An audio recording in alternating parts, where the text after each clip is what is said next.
안녕하세요. 골드만삭스입니다. 오늘은 에스파냐, 지금의 스페인이죠. 스페인의 왕인 카를로스 4세에 대해서 알아보겠습니다. 이 카를로스 4세는 1748년부터 1819년까지 71살에 사망을 했습니다. 재위는 1788년부터 1808년까지 40살에 즉위를 해서 20년 동안 통치, 60살까지 통치를 한 후에 말년에는 이제 11년 동안 이제 뭐 딴짓거리를 한 거죠. 이 사람은 정치에 대해서 무능하고 무관심한 사람으로 되어 있습니다. 그다음에 이제 왕비가 이름이 마리아 루이사 드알마라고 되어 있는데 이 마리아 루이사 드알마라는 왕비가 아주 나쁜 여자입니다. 그래서 왕을 무시하고 왕을 좌지우지하는 성질이 나쁜 여자가 되겠습니다. 이 왕비가 이제 왕을 무시한 것까지는 괜찮은데 더 나쁜 거는 이 사람이 이제 이 여자가 왕비가 정부가 있었습니다. 정부가 누구냐면은 귀족인 고도이라는 사람이 있는데 이 고도이를 스페인의 귀족인 하급 귀족인 고도이를 이용을 해서 왕비가 국정농단을 하고 이 고도이는 왕실 근위대에 근무했던 장군입니다. 근데 총리가 되고 권력을 잡고 부패하고 무능한 사람으로 돼 있어서 국정을 도탄으로 몰아넣게 돼 있습니다. 이 고도이는 말년에는 쫓겨나서 망명생활을 하면서 파리에서 사망한 걸로 되어 있습니다. 카를로스 4세가 이렇게 그 왕비한테 휘둘리고 왕비의 종부인 고도이한테 휘둘리다가 결국에는 1808년에 60살 때 나폴레옹에게 강제 퇴위를 당하게 되겠습니다. 1788년에 40살 때 즉위를 하면서도 정치를 안 하고 사냥에 몰두를 하면서 정치는 골치 아프다. 고도이 총리한테 다 맡깁니다. 1793년에 45살 때 즉위한 지 5년 후에 1793년이 그 프랑스의 루이 16세가 단두대에서 처형된 해죠. 이때 그 카를로스 4세는 바로 옆 나라지만은 45살이 되었습니다. 그때 이제 그 프랑스가 이제 그 프랑스 혁명을 일으키고 왕을 처형을 하고 뭐 이러면 이제 혁명이 일어났기 때문에 그 주변 유럽 국가들이 이제 다들 그 대프랑스 동맹을 만들죠. 프랑스를 이제 공격을 하죠. 그때 대프랑스 동맹에 가입을 하게 되어 있습니다.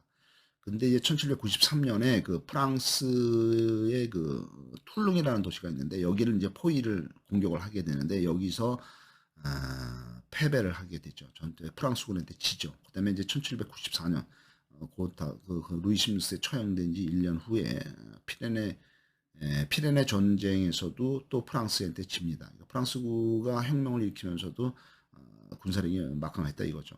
그다음에 이제 1795년에 47살 때는 결국에는 이제 어, 서인도 제도 지금의 이제 그 카스피에 있는 거죠. 서인도 제도에서 두 번째로 큰 서민, 그다음에 이제 쿠바의 동쪽에 있는 서민, 히스파니올라 섬, 히스파니올라 섬. 이게 원래 이제 스페인이 원래 식민지가 많았기 때문에 스페인의 식민지였는데 이 히스파니올라 섬의 일부를 프랑스에서 전쟁이 졌기 때문에 프랑스에다가 양도하는 조건으로 바젤 평화조약을 체결을 하게 되겠습니다. 이 바젤 평화조약을 이제 프랑스가 이제 전쟁에 승리하면서 스페인이 이제 불리한 조건이 이제 간 거죠. 그래서 이제 프랑스가 승리를 하면서 바젤 평화조약에서 1795년에 결정된 게 뭐냐면은 프로이센이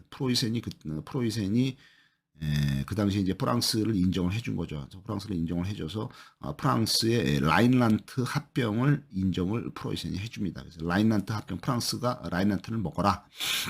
니네 거다. 이제 라인란트가 어디냐면은 라인강 동쪽에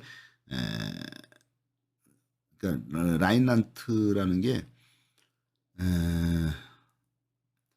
대부분의 이제 독일 영토를 얘기를 합니다. 독일 영토인데 프랑스하고 룩셈부르크, 벨기에, 그다음에 네덜란드, 독일 요 국경을 따라서 라인강이 흐르는 지역을 얘기합니다. 라인강이 흐르는 지역, 라인란트가. 근데 이제 이 라인강이 흐르는 지역 중에서도 이제 그 프랑스, 독일, 네덜란드, 벨기에, 그다음에 이제 그 룩셈부르크 요 지역에 네덜란드까지 이제 국경지대를 흐르는 그 지역을 라인란트라고 그 라인란트 지역을 프랑스가 먹어라 인정을 해준 거죠. 프로이센. 프로이센이 이제 그 독일 북부에 있는 국가였고, 그다음에 이제 그 대신에 이제 라인강 동쪽 라인강 동쪽까지도 이제 프랑스군이 이제 점령을 했는데 이 지역은 이제 독일에 반환을 해라. 그래서 독일에 반환을 한 걸로 되어 있습니다. 그다음에 이제 이때 이제 스페인 에스파냐 왕인 그 카를로스 4세가 스페인 에스파냐 세력이 약하면서 뭐 많이 이제 불리한 여러 가지 그 협상을 나 국가에 이제 손해를 많이 끼쳤죠.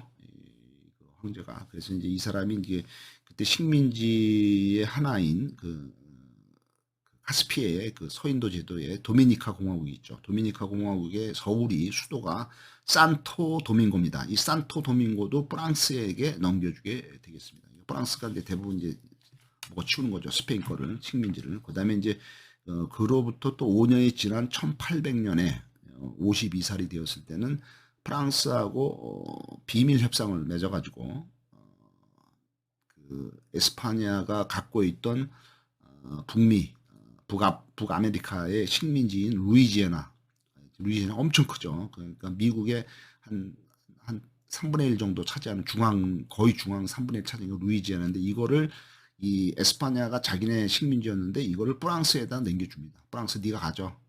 그 대신에 이탈리아의 북부에 있는 토스카나 지방, 뭐 조그맣죠. 하지만 이제 거기 토스카나 지방은 완전히 문명화된 도시 지역이고 저쪽 루이지애는 완전히 그 인디언이 뭐 몇 명 나타났다 없어졌다 하는 그 완전히 시골 뭐 산촌이죠. 그렇지만은 지금의 밸류로 볼 경우에는 루이지애나가 엄청나게 뭐 밸류가 크죠. 토스카나 지방이야 뭐 지역도 조그맣고 뭐 워낙 그 여러 그 유럽 강대국들의 각축장이 되기 때문에 어느 놈이 가질지 모르는 이탈리아 북부에 있는 토스카나를 프랑스가 에스파냐한테 준다는 조건으로 맞바꾸죠. 그러니까 토스카나하고 루이지애나를 바꾸죠. 그래서 루이지애나를 이제 프랑스가 갖게 되는 것이 되겠습니다. 이거를 이제 행사한 왕이 에스파냐의 카를로스 4세가 되겠습니다. 이 아저씨는 이제 1807년에 59살 때 드디어 이제 쫓겨나기 1년 전에 프랑스가 이때 이제 러시아에 승리를 합니다. 그래서 이제 프랑스 편을 들게 되죠. 그래서 대륙봉쇄령을 지원을 하게 됩니다. 그다음에 1808년에 이제 60살이 되었을 때 대륙봉쇄령을 위반을 한 포르투갈이 이제 이베리아 반도 맨 끝에 있죠. 근데 이제 포르투갈이 이제 프랑스 명령을 위배를 한 거죠. 대륙봉쇄를 안 지키고 이제 영국하고 교역을 한 거죠. 그래서 포르투갈을 공격한다고 이제 영국이 프랑스군이 이제 스페인에 진입을 하죠. 포르투갈 공격을 하기 위해서 스페인의 전략 요충지에 진지를 구축을 하면서 스페인의 프랑스군 10만 명이 상주를 하게 됩니다. 이때 카를로스 4세의 아들인 왕자 페르난도가 이제 영국 쪽하고 비밀리에 친하게 지내면서 영국을 지지합니다. 개혁파가 반란을 일으키게 되면서 이 아들인 페르난도가 나중에 이제 페르난도 7세로 즉위를 합니다.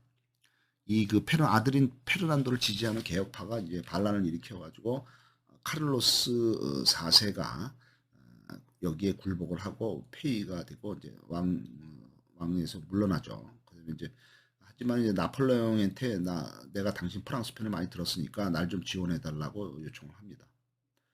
예, 나폴레옹은 이놈들이 아버지하고 아들하고 싸우고 이런 걸 보니까 형편없는 놈들이구나 하면서 이제 나폴레옹이 이제 두 사람 다 불러가지고 협박을 하면서 아버지를 폐위를 시키고 감금을 시켜버립니다.